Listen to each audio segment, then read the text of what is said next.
देखिए आपका शुरू किया जाए, आपका पुलिस अधिनियम 1861 की धारा 46 से उठाइएगा। यानी कि पुलिस अधिनियम 1861 की धारा 46 से उठाना है और तब पैरा पर आना है, डायरेक्ट ना आइएगा। पुलिस अधिनियम 1861 की धारा 46 पुलिस अधिनियम की परिधि बताती हैं। तो पुलिस अधिनियम एक सेंट्रल लॉ है, एक केंद्रीय कानून है, लेकिन चूंकि पुलिस व्यवस्था राज्यों का विषय है, अतः इस कानून को लागू करना, न करना, संशोधन करके लागू करना, बिना संशोधन के लागू करना और इस कानून को अच्छे ढंग से लागू करने के लिए रूल अलग से बनाना, ये सब कार्य सेंट्रल ने स्टेट पर छोड़ दिया है, यानी कि राज्यों पर। तो उत्तर प्रदेश राज्य ने आपका 1861 ईस्वी में ही धारा 46 का सहारा लेकर उत्तर प्रदेश पुलिस रेगुलेशन 1861, हिंदी में उत्तर प्रदेश पुलिस विनियम 1861 बनाया। अब यहाँ आपका जो पूछा जाता है कि उत्तर प्रदेश पुलिस रेगुलेशन में कितने चैप्टर हैं, कितनी धाराएं हैं और कितना परिशिष्ट या एनेक्जर हैं, ये पहला याद रखें। तो 37 टोटल अध्याय है, 554 पैरा है और 5 परिशिष्टि है। भाई ये भी क्वेश्चन आपका आ चुका है एपीओ में। फिर एक बार हम दोहरा दें, टोटल 37 अध्याय हैं इसमें, और धारा न कह के इसमें पैरा कहा जाता है। पैरा 554 टोटल है और एनेक्जर या परिशिष्टि आपका 5 है। अब इसी में आपका जो यूपी एपीओ में पूछा जाता है, एक तो मॉडल बनता है आपका किस अध्याय में किसका प्रावधान है, ये भी बनता है। दूसरा जो मॉडल बना है कि कौन सा अध्याय में शीर्षक क्या है, यानी कि कौन सा अध्याय की धारा से किस धारा तक है। जैसे फरार अपराधियों का पूछा गया था कि फरार अपराधियों के बारे में व्यवस्था किस धारा से किस धारा तक है, ये भी आ चुका है यूपी में। तो आपका चैप्टर याद रखना है, उसके बाद किस पैरा से किस पैरा तक उस चैप्टर में क्या प्रावधान है, और लगभग 300 तक जो मेन पैरा है जहाँ से पूछा जा सकता है क्वेश्चन 554 पैरा में से, वह पढ़ना है। तो पहले 1 शुरू किया जाए और में देखिए कहाँ से आपका क्वेश्चन बना है।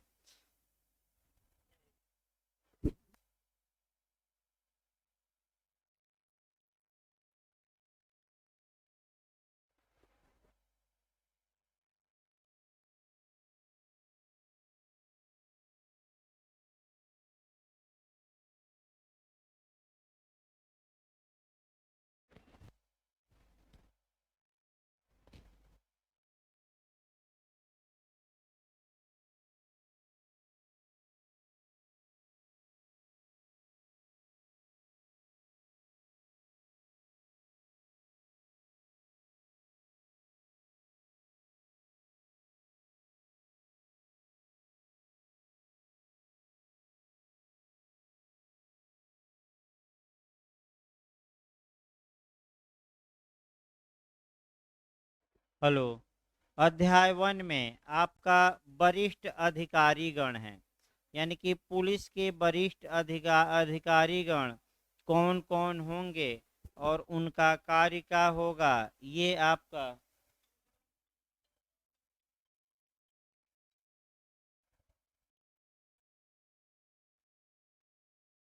वरिष्ठ अधिकारीगण कौन कौन होंगे और उनका कार्य क्या होगा, ये सब बताया गया है।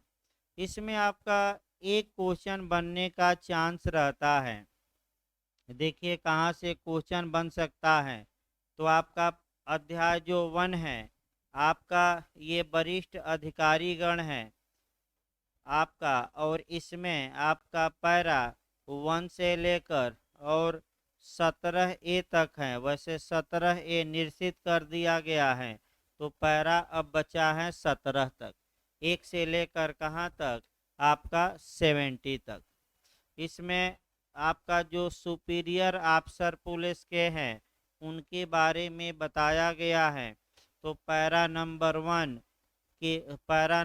1 में जो पुलिस का सबसे बड़ा अधिकारी है आपका DGP, director general of police या पुलिस महानिदेशक, उसके बारे में बताया गया है।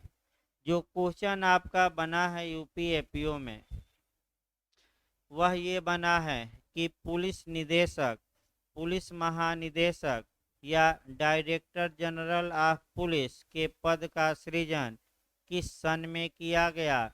तो यूपीएपीओ में सन पूछा है, वहीं बेरेक पर भी लिखते रहे लिखेंगे तो 1984 में, यानी कि 1984 ईस्वी में आपका पुलिस का जो सबसे बड़ा अधिकारी बनाया गया वह DGP, director general of police. और इसके लिए प्रावधान आपका कहाँ दिया गया है, पैरा 1 में। देखिए, पुलिस महानिदेशक पुलिस विभाग का प्रधान और पुलिस प्रशासन के सभी मामलों में सपरिषद राज्यपाल का सलाहकार हैं। समस्त आदेश जो पुलिस बल को राज्यपाल के द्वारा दिए जाते हैं वह डीजीपी के माध्यम से ही दिए जाते हैं। तो अगला क्वेश्चन इसमें पूछा गया है कि सामान्यतः राज्यपाल द्वारा जो भी आदेश पुलिस को दिए जाते हैं वह किसके माध्यम से दिए जाएंगे। तो डीजीपी के माध्यम से। अगर बहुत आवश्यक हो तो राज्यपाल सीधे किसी अन्य पुलिस अधिकारी को आदेश दे सकते हैं, नहीं तो जो चैनल है आपका वह कौन है, डीजीपी। यानी कि अगर पुलिस वालों को के लिए कोई आदेश देना है, कोई निर्देश देना है राज्यपाल द्वारा, तो वह डायरेक्ट किसी पुलिस अधिकारी को न देकर किसके माध्यम से दिलवाएंगे, डीजीपी के। आपका कोई भी जो पुलिस अधिकारी हैं वह सीधे सामान्यतः राज्यपाल से आपका पत्र व्यवहार नहीं कर सकता। यानी कि ये नहीं कि डायरेक्ट राज्यपाल से संपर्क करिए, संपर्क करना है तो किससे करिए, आपका डीजीपी से। इसके बाद आ जाइए, कह सकते हैं कि अब डीजी पैरा 1 हो गया, तो पैरा 1A आया जाए, अतिरिक्त महानिरीक्षक व क्षेत्र महानिरीक्षक, इसको छोड़ सकते हैं। पैरा 2 उप महानिरीक्षक परिक्षेत्र, यानी कि आपका इसको भी छोड़ दीजिए, ये भी कम पूछा जाता है। जो पूछा जाता है उसी को अंडरलाइन करते रहिए। इसके बाद पैरा 4 महानिरीक्षक राजकीय रेलवे के सहायक, ये भी छोड़ दीजिए। अब जो पूछा जाता है आपका आयुक्त आ जाइए, यानी कि पुलिस के वरिष्ठ अधिकारीगण हो गए। सबसे बड़ा अधिकारी आपका कौन हो गया, डीजीपी। इसके बाद जो क्वेश्चन आता है आपका आयुक्त से आता है। आयुक्त यानी कि कमिश्नर। तो यहाँ से आपका जो आयुक्त जो होते हैं वह मंडल में होते हैं और मंडल के सबसे बड़े प्रशासनिक अधिकारी होते हैं। जैसे 2 या 3 जिलों को मिलाकर क्या सरकार बनाती है, मंडल, और उस मंडल में जो अधिकारी होता है प्रशासनिक उसी को कमिश्नर कहते हैं, यानी कि आयुक्त। तो पहला क्वेश्चन आया कि आयुक्त के बारे में प्रावधान किस पैरा में है, ये अंडरलाइन करिए पैरा। बेयर एक्ट अगर लिए हैं तो अंडरलाइन करते रहिए बेयर एक्ट में ही। आपका एक बार रिवीजन करना है, ये पैरा 5 में आपका आयुक्त के बारे में है। दूसरा, इस अधिनियम के तहत आयुक्त में कौन शामिल है पूछ लेगा, तो मंडल का प्रभारी उपायुक्त, कलेक्टर। अब देखिए क्वेश्चन कैसे बनाएगा कि कमिश्नर का प्रावधान किस पैरा में है, तो पैरा 5 में। कमिश्नर में कौन शामिल है? दे देगा आयुक्त, दे देगा उप आयुक्त, तीसरा दे देगा कलेक्टर, चौथा उपर्युक्त सभी। तो आपको मारना है उपर्युक्त सभी, यानी कि आयुक्त में आयुक्त यानी कि सब कमिश्नर और आपका जो कलेक्टर हैं वो भी शामिल हैं। इसके बाद आ जाइए, कह सकते हैं कि जो आपका ये जो आयुक्त होते हैं ये किसके ऊपर आपका कह सकते हैं कि आपका प्रशासन करेंगे? तो जो आयुक्त हैं आपका, फिर एक बार याद रखिए, ये जो कार्यपालक मजिस्ट्रेट हैं, जो मंडल में जितने कार्यपालक मजिस्ट्रेट हैं, डीएम, एडीएम, एडीएम, इन पर ये कंट्रोल भी करते हैं, यानी कि इन पर ये क्या करते हैं? नियंत्रण। अब आइए, आपका जिला मजिस्ट्रेट के अधिकारी पैरा 6 भी पूछा जाता है। जहां तक पैरा 6 की बात है, पैरा 6 से आपका क्वेश्चन बनता है और जिला मजिस्ट्रेट के अधिकारी यानी कि डीएम साहब के बारे में यहाँ से जो क्वेश्चन आपका बनता है कि डीएम के बारे में प्रावधान आपका कह सकते हैं कि किस पैरा में दिया गया है? तो पैरा 6 में दिया गया है। दूसरा क्वेश्चन बनता है कि किसी जिले में आपराधिक प्रशासन का प्रधान कौन होता है? ये क्वेश्चन यूपी एपीओ में आ चुका है। अलग से लिखना चाहें तो लिख सकते हैं कि किसी जिले में प्रशासनिक जो आपका आपराधिक प्रशासन का जो प्रधान होता है वह डीएम होता है, अर्थात जिला मजिस्ट्रेट, या आपका कह सकते हैं कि डिस्ट्रिक्ट मजिस्ट्रेट। अगला जो क्वेश्चन बनता है कि किसी जिले में पुलिस पर जनरल कंट्रोल कौन रखता है? डीएम। और आपका स्पेशल कंट्रोल कौन रखता है? एसपी। भाई न आए तो ये लिख लीजिए, ये भी क्वेश्चन आ चुका है दोनों। फिर हम बता रहे हैं एक बार कि जिले में पुलिस प्रशासन का सबसे बड़ा अधिकारी आपराधिक प्रशासन का कौन होता है? 4 ऑप्शन देगा, आयुक्त, एसपी, जिला मजिस्ट्रेट या डीएम, उपर्युक्त सभी। तो सबसे बड़ा आपराधिक प्रशासन का प्रधान जिले में कौन है? डीएम। दूसरा क्वेश्चन भी आ चुका है कि पुलिस पर आपका डीएम कैसा कंट्रोल रखता है? स्पेशल की जनरल? जनरल। स्पेशल कौन रखेगा? एसपी, पुलिस अधीक्षक। अब पैरा देखिए आपका, वैसे जो क्वेश्चन बन सकता है हमने बता दिया पहले ही बस आपका ये देखना है कि पैरा एक बार जो छूटा फटका है उसके लिए देखना है। जिला मजिस्ट्रेट जिले के आपराधिक प्रशासन का प्रधान है और इस हैसियत में पुलिस का नियंत्रण करता है और उसके कार्यों के लिए निर्देश देता है। वह अपने जिले में गांव के चौकीदारों के आवंटन के संबंध में विशेष शक्तियां रखता है। वह ग्राम चौकीदारों को दंड देने के संबंध में भी विशेष शक्तियां रखता है।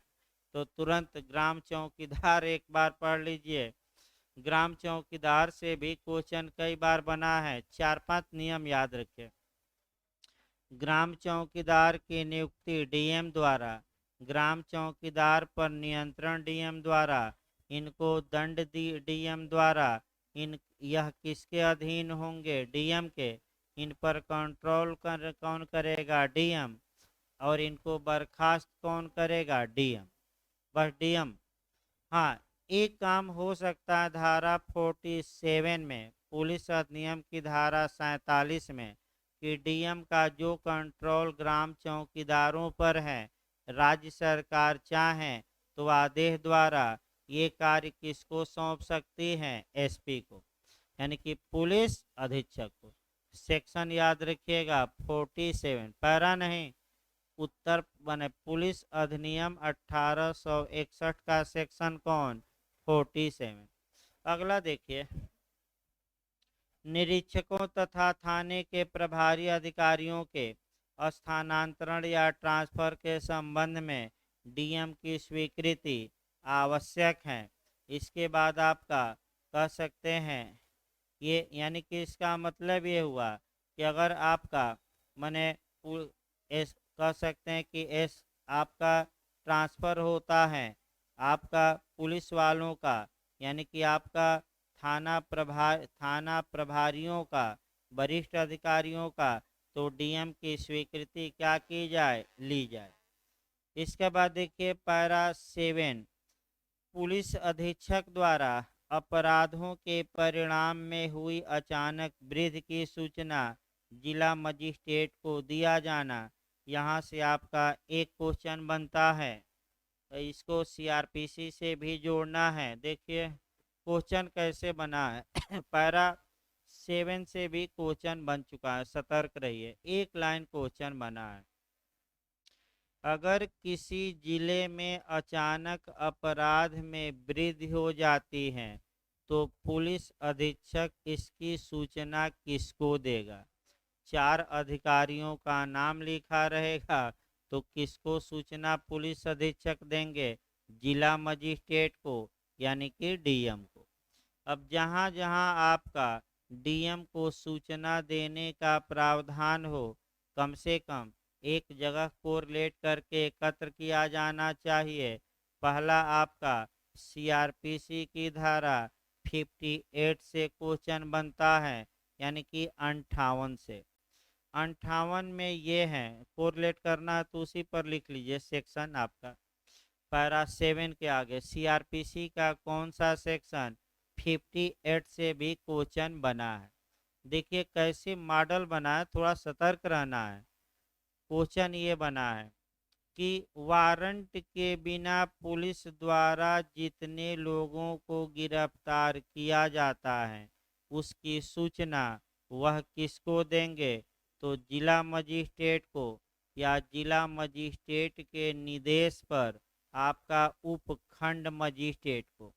यहाँ सतर्क जो आपको रहना है, जब तक जिला मजिस्ट्रेट का निर्देश शब्द न लिखा रहे, एसडीएम या सब डिविजनल मजिस्ट्रेट, अनुभागीय मजिस्ट्रेट या आपका एसडीएम या सब डिविजनल मजिस्ट्रेट, या इसको हम कहते हैं उपखंड मजिस्ट्रेट को आप सूचना न दिलवाइए।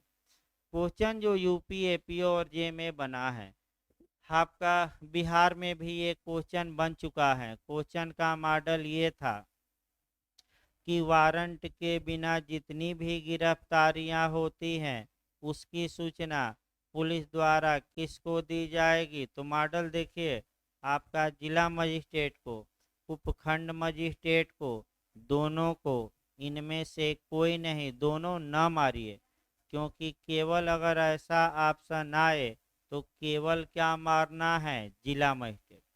दूसरा मॉडल बना है, अगर दूसरे ऑप्शन में ये लिखा रहे कि जिला मजिस्ट्रेट के निर्देश पर उप जिला मजिस्ट्रेट को, तब दोनों लिखा रहे, तब दोनों मारिए। यानी कि जब तक डीएम साहब डायरेक्शन न दें तब तक एसडीएम को ये सूचना नहीं दी जाएगी। निर्देश शब्द पकड़े रहिए, 3-4 बार ये क्वेश्चन सीआरपीसी में आ चुका है। इसके बाद आपका 365 सीआरपीसी पढ़ना है, जोड़ लीजिए कि अगर सत्र न्यायालय या मुख्य न्यायिक मजिस्ट्रेट कोई निर्णय देता है आपराधिक मामलों में, तो उस निर्णय की एक प्रति वह किसको भेजेगा, डीएम साहब को, यानी कि जिले के मजिस्ट्रेट को। याद रखिएगा किसको भेजेगा, डीएम को। कौन सी धारा है सीआरपीसी की, 365। अगला देखिए 7 आपका इतना ही पढ़ना रहता है। इसके बाद आपका पैरा आ जाइए, पैरा आपका 8 आ जाइए, जिला मजिस्ट्रेट द्वारा अपनी नियंत्रण संबंधी शक्ति के प्रयोग में सावधानी बरतना। यानी कि जब भी डीएम अपनी कंट्रोल की शक्ति का प्रयोग करें तो इस बात की सावधानी बरतें कि ऐसा कुछ काम न करें जिससे कि एसपी या पुलिस अधीक्षक को कमज़ोर किया जाए। और अगर एसपी और डीएम में मतभेद हो जाए तो उसको सार्वजनिक रूप से प्रकट न किया जाए, मीडियाबाजी न किया जाए, बल्कि व्यक्तिगत रूप से मिलकर क्या किया जाए, निपटा लिया जाए। ये किस पैरा में है? 8। ये कम पूछा जाता है। अब आपका पैरा 9 पूछा जाता है, जिला मजिस्ट्रेट द्वारा थाने का निरीक्षण। तो सामान्यतः जिला मजिस्ट्रेट द्वारा आपका थाने का आर्थिक वर्ष में एक बार निरीक्षण करना चाहिए। ये आपका पूछा जाता है कि कितने दिनों में जिला मजिस्ट्रेट को चाहिए कि वह प्रत्येक थाने का निरीक्षण करें। तो आपका कह सकते हैं कि कितने दिनों में। तो थाने का आर्थिक वर्ष में एक बार निरीक्षण उन्हें करना चाहिए। अंडरलाइन कर लीजिए, यानी कि वर्ष में एक बार कह सकते हैं। आर्थिक वर्ष में आपका जो पूछा जाता है कि एक बार उन्हें आपका निरीक्षण करना चाहिए। इस हाँ हाँ, आर्थिक वर्ष इसमें लिखा है, वर्ष में एक बार, 6 माह में नहीं होगा, क्योंकि वर्ष में एक बार हर एक जगह चलेगा। अगला देखिए पैरा, वो बना लीजिए। आपका पैरा 10, अपराध रजिस्टर से अपराध का काटा जाना। तो यहाँ भी क्वेश्चन बनता है कि अगर अपराध पंजिका से अगर किसी अपराध को निकालना है तो किसकी स्वीकृति आवश्यक है। तो आपका जवाब रहेगा पैरा 10 के तहत किसकी स्वीकृति आवश्यक है, डीएम की। एक लाइन बस क्वेश्चन बन सकता है, बहुत पूछे। इसके बाद आ जाइए पैरा 11 देखा जाए। जब भी 11 पढ़िएगा, पैरा 30 नहीं, धारा 30, पहले धारा 30 देखिए, तब आपका ये आपका पैरा जो है 11 देखना है।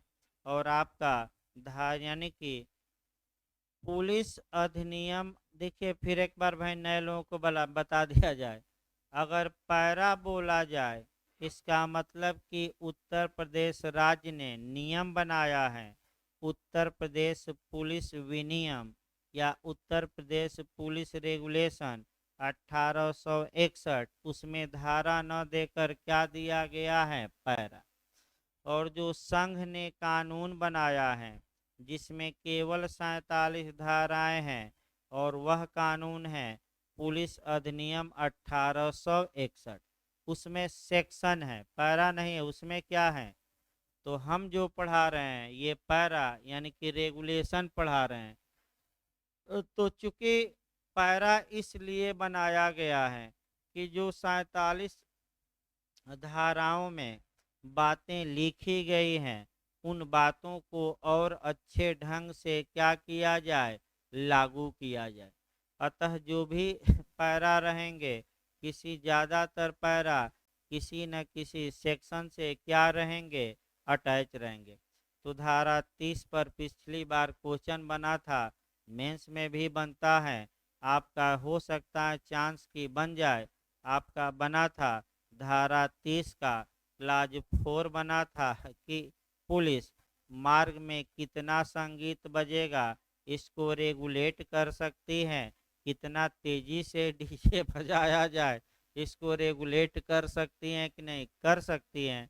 तो वहीं आपका पूछा गया था कि किस धारा के किस क्लाज वाइज पूछा गया था। तो धारा 30 के किस क्लाज में, आपका 4 में। अब समस्या ये है कि आपका पुलिस परमिशन देती है कि इस मार्ग से, इस रास्ते से, इस समय आप जुलूस निकालेंगे। और आपका ये पुलिस कभी काल परमिशन देने से इनकार भी कर देती है कि आपको हम सभा नहीं करने देंगे, जुलूस नहीं निकालने देंगे, क्योंकि इससे पब्लिक आर्डर यानी कि लोक व्यवस्था क्या हो जाएगी, डिस्टर्ब। एक उदाहरण देखा जाए, सभा पर भी रोक लगा सकती हैं। एक उदाहरण कम से कम देखा जाए तो इसके लिए जो सारवान प्रावधान है वह पुलिस अधिनियम 1861 की धारा 30 में है। और इसके लिए थोड़ा जो प्रावधान है लाइसेंस देने के लिए, अनुज्ञप्ति देने के लिए, ये पैरा 11 में है। तो एक उदाहरण, भले समय कम हो, लेकिन एक उदाहरण देखा जाए कि सभा करने पर पुलिस क्या कर सकती है, रोक लगा सकती है। लेकिन ये सब रोकें डीएम और एसडीएम के क्या होनी चाहिए, साधारण नियंत्रण में। माने ठीक है आपका, जैसे कि आपका जब अखिलेश जी मुख्यमंत्री थे और योगी जी इलाहाबाद विश्वविद्यालय में भाषण देने आने वाले थे, मिर्जापुर तक आ गए थे और अखिलेश जी ने रुकवा दिया उन्हें और खूब भाजपा वाले हंगामा किए। तो आपका समय बदलते देर नहीं लगता, यानी कि कभी आपका नाव ट्रक पर तो कभी ट्रक किस पर, नाव पर। तो उसी प्रकार अब समय बदला और योगी जी मुख्यमंत्री बने और अखिलेश जी आने वाले थे, तो योगी जी ने बदला लिया और प्लेन में बैठ गए थे लखनऊ, तो जाकर दो अधिकारी धक्का मुक्की करके क्या किए, उतार लिए। तो हुआ हंगामा उसी समय। यानी कि इसका मतलब ये हुआ कि पुलिस चाहे तो इस आधार पर कि लोक व्यवस्था या अशांति फैल जाएगी, आपको सभा करने और जुलूस निकालने और डीजे बजाने पर क्या लगा सकती है, रोक। इसमें कोई शक नहीं है। तो ये रोक आपका सारवान प्रावधान अधिनियम की धारा 30 में, और इसके लिए थोड़ा बहुत प्रावधान किस में है, पैरा 11। पैरा 11 बताता है कि सामान्यतः अनुमति दीजिए, लाइसेंस दीजिए। तो जो परंपरा चली आ रही है पहले से, इस रास्ते से पहले से ही आपका जुलूस निकलता आ रहा है, उसी रास्ते से जुलूस ले जाने रास्ता, हेलो, रास्ता चेंज न किया जाए। और रास्ता चेंज न किया जाए और जिस रास्ते से जिस समय जुलूस निकालने की परमिशन दी गई है, उसी समय आप जुलूस निकालिए उसी रास्ते से। और जैसा ही रास्ता चेंज करते हैं, आपने अनुज्ञप्ति की शर्तों का क्या किया उल्लंघन, तो तुरंत सीआरपीसी की धारा 129 और 130 जोड़ लेना है। अब अनुज्ञप्ति की शर्तों का उल्लंघन करेंगे तो तितर बितर होने का आदेश दिया जाएगा, और तितर बितर नहीं होते तो आपका जमाव अवैध जमाव हो गया आईपीसी 141 में, और सीआरपीसी 129 में सिविल बल का प्रयोग किया जाएगा, और 130 में किस बल का प्रयोग, सशस्त्र। यानी कि ये परिणाम होगा का, हेलो, 11 पैरा 11 के लोक जमाओ और जुलूसों का विनियमन, अभियोजन और उनके लिए लाइसेंस देना, अनुज्ञप्ति देने में और जुलूसों को विनियमित करने में 1861 के अधिनियम संख्या 5 की धारा 30। देखिए तो आवाज फंस,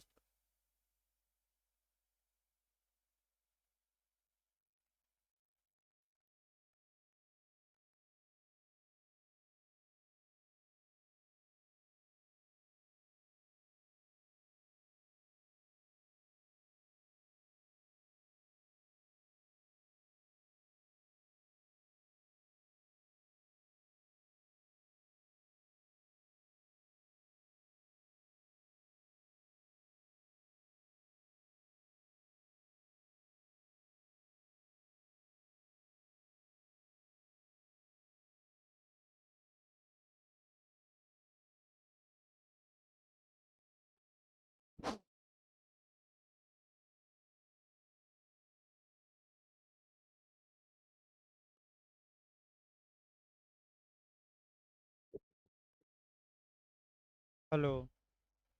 देखिए आपका ये जो आपका अंतर्गत अधीक्षक या सहायक अधीक्षक यानी कि पुलिस अधीक्षक यानी कि एसपी, या असिस्टेंट एसपी, सहायक को असिस्टेंट कहते हैं, जो शक्ति का प्रयोग करेंगे लाइसेंस देने में, तो ये जिला मजिस्ट्रेट के कंट्रोल के अधीन देंगे।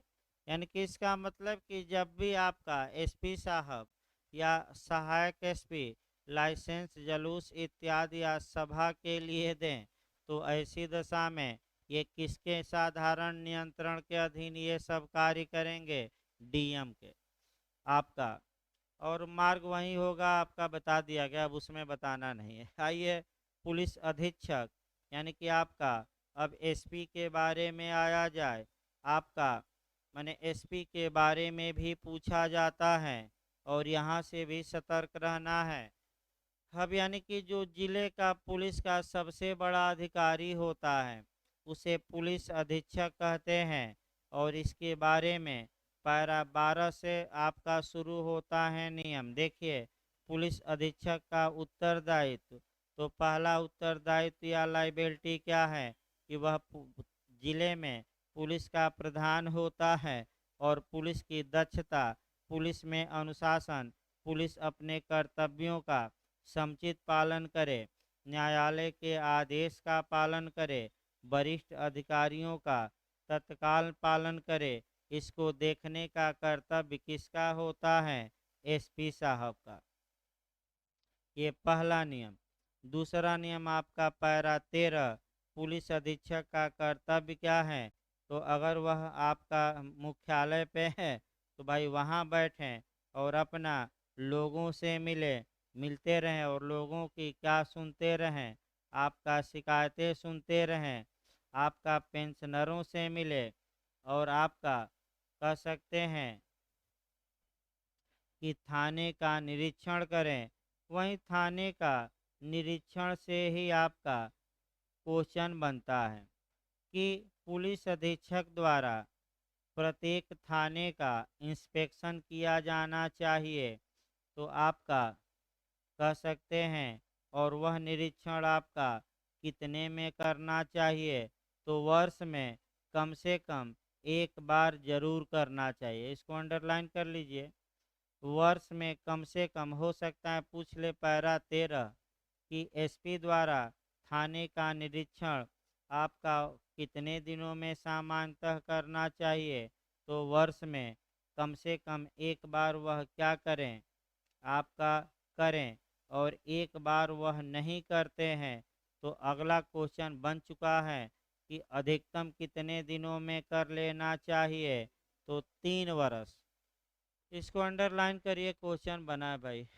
फिर आपका पैरा 13 से फिर एक बार देखिए, अलग से लिखना चाहें तो एक लाइन लिख सकते हैं।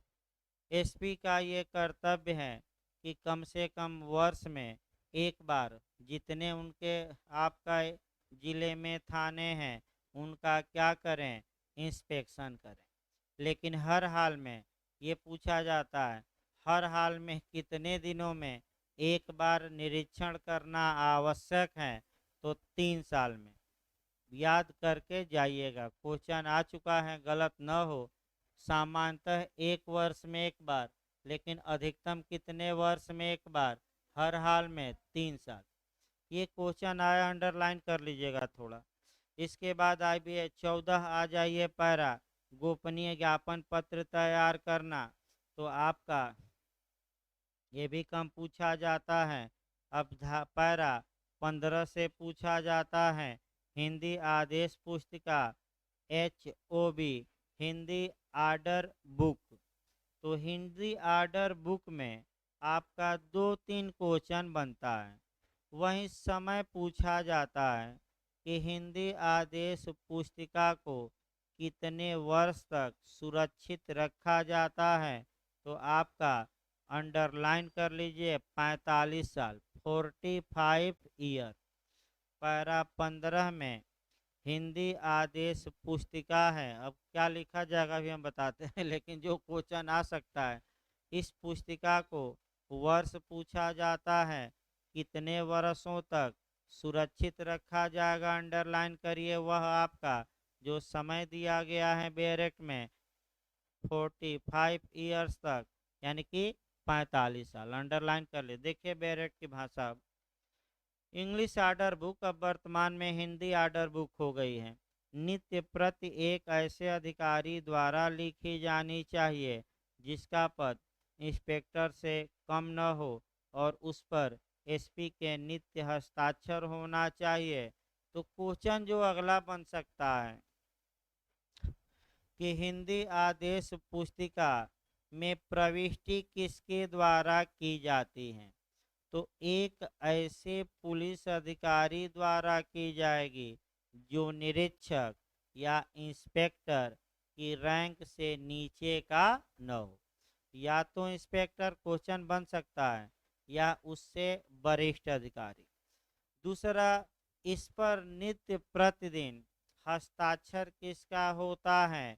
तो एसपी साहब का, यानी कि पुलिस अधीक्षक का। ये पूछ सकता है लिखा किसके द्वारा जाएगा एंट्री? तो इंस्पेक्टर या उसके ऊपर के वरिष्ठ अधिकारी। साइन प्रतिदिन किसका होगा? तो एसपी का। अब अगला क्वेश्चन इसमें ये पूछा जाता है कि ये जो पुस्तक होती है हिंदी आदेश पुस्तिका, ये आपका इसमें लिखा क्या जाता है? तो लिखा क्या जाता है, देखिए क्या लिखा जाएगा। आपका जो कांस्टेबल की आंतरिक बचत संबंधी प्रत्येक कार्यपालकीय आदेश लिखा जाएगा। यानी कि जितने भी कार्यपालकीय आदेश हैं जो दिए गए हैं आरक्षी दल को, कांस्टेबलों को, वो लिखे जाएंगे। उनकी नियुक्ति कब हुई लिखा जाएगा। आरक्षी या कांस्टेबलों को दंड क्या दिया गया, ट्रांसफर क्या हुआ, कब अवकाश दिया गया, तैनाती कब हुई, और पहरेदारों की आपूर्ति और इन्हें क्या क्या अनुतोष दिया गया, ये लिखा जाएगा। यानी कि आपका क्या क्या लिखा जाएगा? तो दंड से नियुक्ति से लेकर ट्रांसफर और दंड सब कुछ लिखा जाता है। 4 पॉइंट याद रखिए, फिर हम बता रहे हैं पैरा 15 से। पहला, हिंदी आदेश पुस्तिका किस पैरा में? 15 में।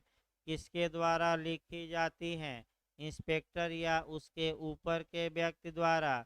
फिर किसके द्वारा प्रतिदिन साइन होता है? एसपी द्वारा। कितने साल तक सुरक्षित रखी जाएगी? 45। और इसमें पुलिस वालों को नियुक्ति से लेकर दंड इत्यादि और आपका स्थानांतरण, अवकाश, सब कुछ क्या किया जाता है? दर्ज किया जाता है। अगला देखिए आपका पैरा 16, अपराध रजिस्टर। तो आपका पूछा भी गया था कि जो अपराध रजिस्टर होता है तो सभी संज्ञेय अपराध। तो पहले तो एक बार सीआरपीसी में संज्ञेय अपराध बता दीजिए, तब तो आपका कह सकते हैं कि ये बताया जाए। देखिए आपका जो कॉग्निजेबल ऑफेंस होते हैं या संज्ञेय ऑफेंस या संज्ञेय अपराध या संज्ञेय मामला, इसकी परिभाषा सीआरपीसी की धारा 2C में दी गई है। ऐसा अपराध जिसमें पुलिस किसी व्यक्ति को वारंट के बिना अरेस्ट कर सकती है, यही आपका संज्ञेय अपराध होते हैं। अर्थात ऐसे अपराध जो सीरियस नेचर के हैं, जिससे पूरी सोसाइटी इफेक्टेड होती है, ऐसे मामलों में एफआईआर दर्ज होती है। और ऐसे मामलों में सूचना सीआरपीसी की धारा 154 के तहत समाज का कोई भी व्यक्ति थाने के भार साधक अधिकारी को दे सकता है। और थाने का भार साधक अधिकारी एफआईआर दर्ज करने के लिए बाध्य हैं ललिता कुमारी बनाम उत्तर प्रदेश राज्य। केस याद रखिएगा, ललिता, जो लेटेस्ट केस आया है कौन सा है? ललिता कुमारी बनाम उत्तर प्रदेश राज्य। हो सकता है पूछ ले भाई, 154 सीआरपीसी पर पूछ सकता है ललिता कुमारी का केस। देखिए आगे पैरा 16, अपराध रजिस्टर। सभी संज्ञेय अपराध जिसकी पुलिस थाने में रिपोर्ट की गई हैं, उन्हें आपका इंग्लिश अपराध रजिस्टर में दर्ज किया जाना चाहिए आपका। और इस रजिस्टर का एक भाग प्रत्येक पुलिस थाने को दिया जाएगा। और वार्षिक प्रशासन रिपोर्ट में संलग्न होने वाले विवरण क में निर्धारित अपराध की 6 श्रेणियां उस भाग में होंगी। यदि कोई विशेष अपराध, उदाहरण पशुओं की चोरी इत्यादि हैं, तो उसको अलग पृष्ठ पर आपका कह सकते हैं लिखा जाएगा। अधीक्षक अपने पेशकार को यह निर्देश दे सकता है कि वह रजिस्टर के प्रथम 8 खानों को भरे। यानी कि टोटल जो इसमें क्वेश्चन बनता है आपका कि जो अपराध रजिस्टर होता है वह कितने श्रेणियों में बटा होता है, 6। बस एक लाइन अंडरलाइन करिए। अगर बहुत अंदर से क्वेश्चन बने तो 6 श्रेणी। इसके बाद आ जाइए पैरा 17, सहायक तथा आपका उप अधीक्षक पुलिस के अधिकार, यानी कि असिस्टेंट एसपी और डीवाईएसपी। तो असिस्टेंट एसपी और डीवाईएसपी का राइट क्या होगा, ड्यूटी क्या होगी, ये बात किस पैरा में बताई गई है, तो आपका पैरा 17 में कम क्वेश्चन आता है। देखिए पैरा 17 वरिष्ठ लोक अभियोजक अब निकाल दिया गया है। अब आ जाइए अध्याय 2। अध्याय जहाँ तक 2 की बात है, आपका रिजर्व प्रतिसार निरीक्षक और रिजर्व प्रतिसार उप निरीक्षक बहुत ज़्यादा पूछता है, तो एक क्वेश्चन आपका पूछा जा सकता है। देखिए जो रिजर्व इंस्पेक्टर होता है वह रिजर्व पुलिस लाइन में होता है। रिजर्व पुलिस लाइन का हेड होता है, जैसे कि प्रयागराज में कचहरी के आगे रिजर्व पुलिस लाइन है, तो जो उसका मुखिया होगा, उसका हेड अधिकारी होगा, उसे आरआई कहते हैं। आरआई मतलब रिजर्व इंस्पेक्टर, यानी कि इसको हिंदी में प्रतिसार निरीक्षक आपका लिखा रहता है बोर्ड पर। फिर एक बार देखिए, प्रतिसार निरीक्षक या रिजर्व इंस्पेक्टर। तो रिजर्व इंस्पेक्टर का कार्य क्या है, तो रिजर्व पुलिस लाइन में सब कुछ देखना, ट्रेनिंग कराना, स्पेशल ड्यूटी लगाना, और आपका कह सकते हैं कि पुलिस लाइन में आपका ड्यूटी का आदेश से लेकर और ट्रेनिंग कराने तक का कार्य किसका है, आरआई का, रिजर्व इंस्पेक्टर। अब आपका रिजर्व इंस्पेक्टर के अधिकार और कर्तव्य दिए गए हैं पैरा 18 में। कम चांस रहता है, जो मुख्य रहता है आपका पैरा नंबर 20। एक लाइन देख सकते हैं कि जो नए आरक्षी हैं, यानी कि नए रंग रूट है या नए नए पुलिस में क्या हुए हैं भर्ती, उनकी ट्रेनिंग की जिम्मेदारी किसकी होती है, और अभ्यास कराने और पढ़ाई लिखाई की तो आपका आरआई की। यानी कि जो आरआई होता है नए रंग रूटों को क्या दिलवाता है, ट्रेनिंग। तो किस पैरा में उसका कर्तव्य है, 20 में। आपका पैरा 21 भी पूछा जा सकता है, और पैरा 21 में वार्षिक चांदमारी पूछी जाती है या वार्षिक गोली चलाने का अभ्यास, ना है तो लिख लीजिएगा। पैरा 21 आरक्षी के किट का निरीक्षण और वार्षिक चांदमारी का दायित्व, यानी कि आपका कह सकते हैं कि किट का निरीक्षण, यानी कि सब साजो सामान पुलिस के पास हैं कि नहीं, ये कौन देखेगा, आपका आरआई।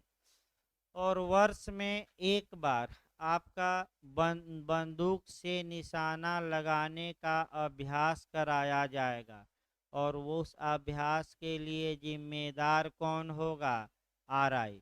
उसमें इनाम भी दिया जाता है, दरोगा जी इत्यादि को बुलाया जाता है। आप देख सकते हैं प्रयागराज में भी हैं।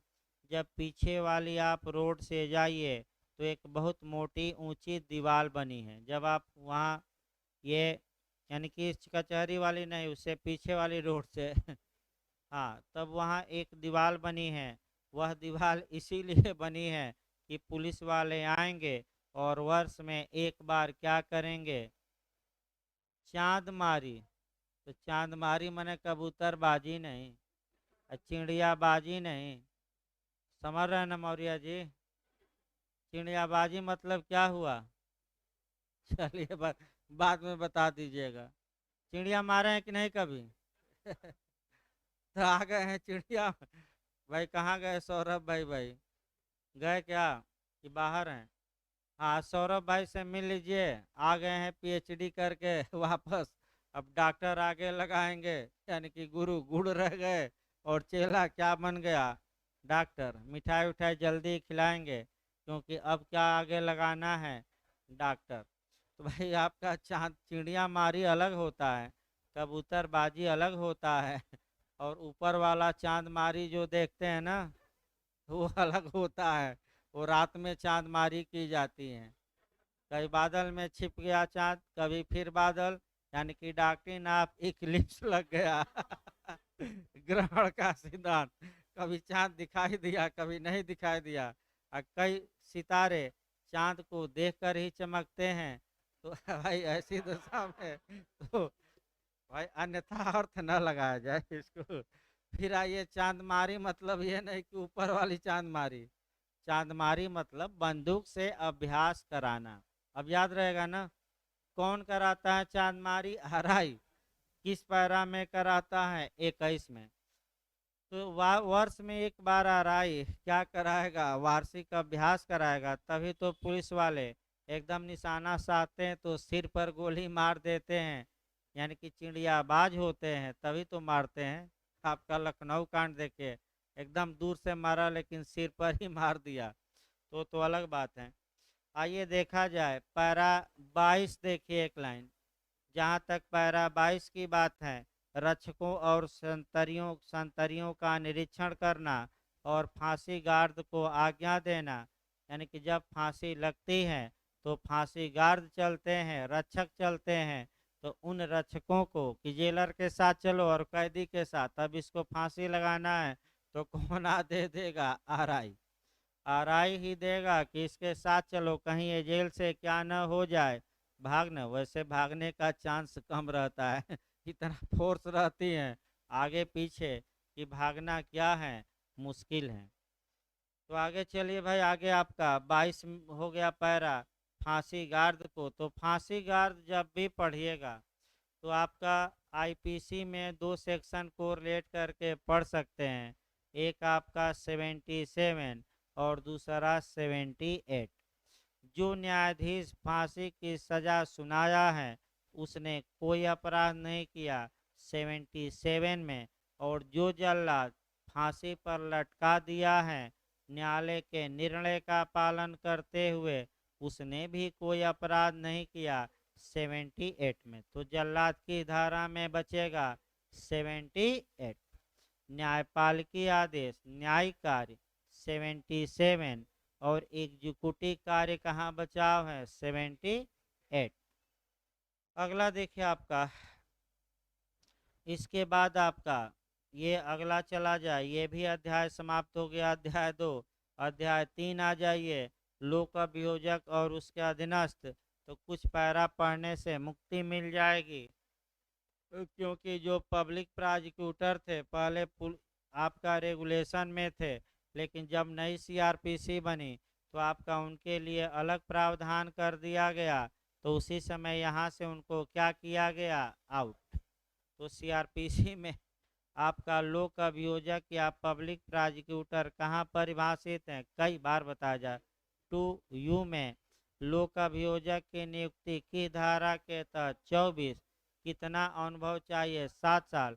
विशेष लोक अभियोजक के लिए 10 साल। ये भी याद रखना है, ये किस न्यायालय में अभियोजन का संचालन करेंगे, तो न्यायाधीश की, मजिस्ट्रेट की, दोनों। न्यायाधीश के न्यायालय में, मजिस्ट्रेट के न्यायालय में कौन करेंगे, एपीओ। तो आपका किस न्यायालय में यह प्रोसिक्यूशन को हैंडल करेंगे, पब्लिक प्रोसिक्यूटर, न्यायाधीश। सत्र न्यायालय में पहली ही तो धारा है 225 विचारण में कि सत्र न्यायालय में अभियोजन का संचालन कौन करेगा, लोक अभियोजक। तो लोक अभियोजक को निकाल दिया गया, कहाँ से अब गवर्न होता है आपका, माने जियो अलग जारी हुआ है नोटिफिकेशन, और सीआरपीसी में भी प्रावधान है। एक केवल आपका ये पूछ सकता है कब निकाला गया, उसको कहीं लिख लीजिए। हो सकता है कि आपका, क्योंकि ऐसा भी क्वेश्चन एक बार आपका आ चुका है, तो हो सकता है पूछ ले कि आपका कब इन्हें निकाला गया। तो 1974 में एक डेट दी गई है, हाँ, 23 मार्च 1974 को अलग कर दिया गया। इनके लिए अलग दिशा निर्देश और सीआरपीसी जारी हैं। भाई इनके लिए कानून केवल नहीं काम करेगा, जो समय समय पर जियो जारी होते हैं सरकार द्वारा वो भी महत्वपूर्ण है। तो कब अलग किया गया हो सकता है पूछ ले, डेट दिया गया है 23/3/1974। अगला देखिए 39, न्यायालय में तैनात सभी पुलिसकर्मियों का लोक अभियोजक के नियंत्रणाधीन रहना। आपका ये भी 39 में है, इसको भी नहीं पढ़ना है। अब आ जाइए अध्याय 4। आपका अध्याय 4 में सर्किल इंस्पेक्टर हैं, सीआई कहा जाता है, और आसान भाषा में जो कहा जाता है सीओ। अब क्षेत्र मंडल या क्षेत्र निरीक्षक, इसको हिंदी में कहते हैं क्षेत्र मंडल, नहीं क्षेत्र निरीक्षक या मंडल निरीक्षक या सर्किल इंस्पेक्टर। क्षेत्र निरीक्षक सामान्य भाषा में सीओ कहा जाता है। तो पहले जो सीओ हैं सर्किल अफसर हैं, इसके बारे में भाई थोड़ा जानिए। सीओ आपका अगर कोतवाली है तो उसमें जो थानेदार होता है वह सीओ ही रखा जाता है। आप देखे होंगे कि ये कोतवाली है तो ये थाना है, तो ये पुलिस चौकी। तो अगर कोई कोतवाली है तो पहला नियम याद रखिए, उसमें जो हेड होगा वह कौन होता है, सीओ। और अगर थाना है तो 2 या 3 थानों के ऊपर एक अधिकारी होता है, और उसी अधिकारी को सर्किल इंस्पेक्टर कहते हैं, क्षेत्र निरीक्षक कहते हैं।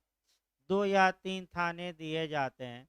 उसके डीवाईएसपी के रैंक का ही होता है। जो सीओ होता है वह किस रैंक का होता है, डीवाईएसपी के। और जो आईपीएस होते हैं, यानी कि जो इंडियन पुलिस सर्विस से आते हैं, उनको आपका क्या बनाया जाता है, सीओ।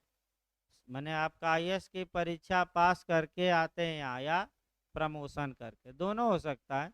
लेकिन वहाँ से जो आईएएस का परीक्षा होती है इंडियन आपका आईपीएस की, तो वो भी बनाए जाते हैं, उसमें भी कैटेगरी है। तो आगे बताया जाएगा कौन कहाँ से आएगा, ये आपका आगे और बताया जाएगा। लेकिन अभी आपका बैक हो जाइए। ये 2 3 थानों के ऊपर होते हैं, इतना जानना है। और कोतवाली है तो उसमें एक ही होता है। लेकिन थाना है तो 2 3 थानों के ऊपर, थानेदारों के ऊपर थोड़ा, थानेदार से ऊपर कौन है, सीओ।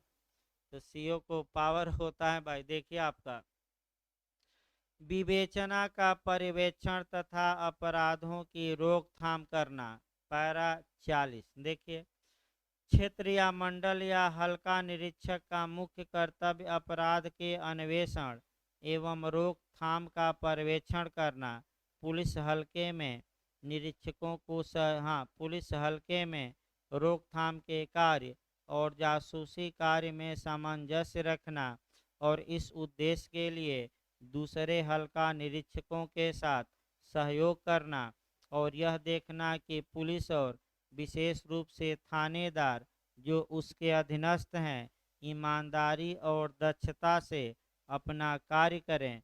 और आपका तो यानी कि इसका मतलब कि जो 2 3 थाने के थानेदार और पुलिस वाले हैं वो ईमानदारी से कार्य करें, घूस वूस न ले, और सक्रियता से कार्य करें। ये देखना किसका कार्य है, सीओ साहब का। तो आपका इसके बाद आपका जो सबसे महत्वपूर्ण यहाँ मैंने आपका है कि वह थानेदारों का अन्वेषण में पथ प्रदर्शक होता है। थानेदारों को निर्देश दे सकता है कि आप अन्वेषण इस तरीके से करिए। जो सबसे महत्वपूर्ण है इसमें कि जब एफआईआर दर्ज होती है तो एफआईआर की जो एक कॉपी भेजी जाती है वह सर्किल इंस्पेक्टर को भेजी जाती है। यानी कि इसका मतलब ये हुआ कि जो व्यवहार में एफआईआर दर्ज की जाती है वह आपका 4 प्रतियों में होती है। अब फिर एक बार बता दीजिए तो आपका पहली प्रति मूल प्रति न्यायिक मजिस्ट्रेट के यहाँ जाएगी। तो बताइए किस अब ये इसको कहते हैं प्रारंभिक रिपोर्ट, तांत्रिक रिपोर्ट पूछा गया, बहुत अच्छे अच्छे क्वेश्चन। या आरंभिक रिपोर्ट, घटना की रिपोर्ट, या एफआईआर की कॉपी और पुलिस क्या कर रही है, ये रिपोर्ट जो भेजी जाती है 157 कौन सी धारा सीआरपीसी 157। ये रिपोर्ट भेजने का ढंग कहाँ दिया गया है पूछा है यूपी में 158। किसके माध्यम से भेजी जाती है, वरिष्ठ अधिकारियों के माध्यम से। और जब रिपोर्ट पहुंच गई तब मजिस्ट्रेट क्या करेंगे 159। तो आइए पहली कॉपी एफआईआर की कहाँ जाती है, न्यायिक मजिस्ट्रेट। दूसरी कॉपी क्या होती है, सूचनादाता को तत्काल एवं निःशुल्क दी जा सकेगी कि दी जाएगी। तो झारखंड में पूछा गया था सकेगी कि दी जाएगी, बाध्यकारी है कि विवेक बाध्यकारी। तीसरी कॉपी थाने के रिकॉर्ड का क्या होगा, भाग। और ये लोक दस्तावेज एविडेंस की धारा 74 में है कि नहीं। तो कोई व्यक्ति 76 में प्रमाणित प्रति एविडेंस की धारा पा सकता है कि नहीं। और जहाँ भी एफआईआर की जरूरत पड़े 77 में क्या करिए उसे प्रमाणित कॉपी को। प्रमाणित कॉपी प्राथमिक साक्ष्य होता है कि द्वितीयक, मूल कॉपी होती है कि सेकेंडरी। सेकेंडरी, मूल कॉपी थोड़े आपको मिल जाती है। कौन सी कॉपी, द्वितीयक साक्ष्य की परिभाषा एविडेंस की धारा में दी गई है 63। कितने प्रकार के साक्ष्य को द्वितीयक साक्ष्य माना गया, 5। द्वितीयक साक्ष्य कब प्रस्तुत किया जाएगा, कंडीशन की धारा में 65। कितनी कंडीशन दी गई, 7। तो 7 कंडीशन, कितने कंडीशन, 7 कंडीशन में ही आप सेकेंडरी एविडेंस क्या कर सकते हैं, पेश। तो एफआईआर की जो चौथी प्रति रहती है वह किसको भेजी जाती है, सीओ साहब को या सीआई, शुद्ध भाषा में क्या है सीआई, सर्किल इंस्पेक्टर। लेकिन आपका आम भाषा में सीओ, सर्किल अफसर या मंडल निरीक्षक कहा हिंदी में कहा जाता है। अगला देखिए आपका, इसके बाद क्षेत्र निरीक्षकों के विशेष कर्तव्य क्या है। तो भाई आपका कोई घटना हो तो तत्काल आपका नेतृत्व करे, इत्यादि करे। पुलिस को भाई कैसे अन्वेषण किया जाए खुद ही सहयोग करे। और क्षेत्र निरीक्षकों को उत्तरदायित्व से मुक्ति भी नहीं पूछा जाता है। अब आ जाइए, अब थानेदार साहब पर आ जाइए, अध्याय 5। तो अध्याय 5 में उप निरीक्षक तथा सिविल पुलिस के अधीनस्थ अधिकारी हैं। अध्याय 5 आपका पैरा 43 से लेकर और आपका 64 तक दिया गया है। इसमें आपका छांट छांट के पढ़ना है, यानी कि आपका सब इंस्पेक्टर, इंस्पेक्टर और सिविल पुलिस के बारे में प्रावधान किया जाएगा। तो पहले तो 43 पैरा, पुलिस थाने के भारसाधक अधिकारी का दायित्व, officer in charge of a station, यानी कि आपका जो थानेदार, थाना प्रभारी या एसएचओ, पुलिस थाने का मुखिया के बारे में उसका क्या दायित्व है।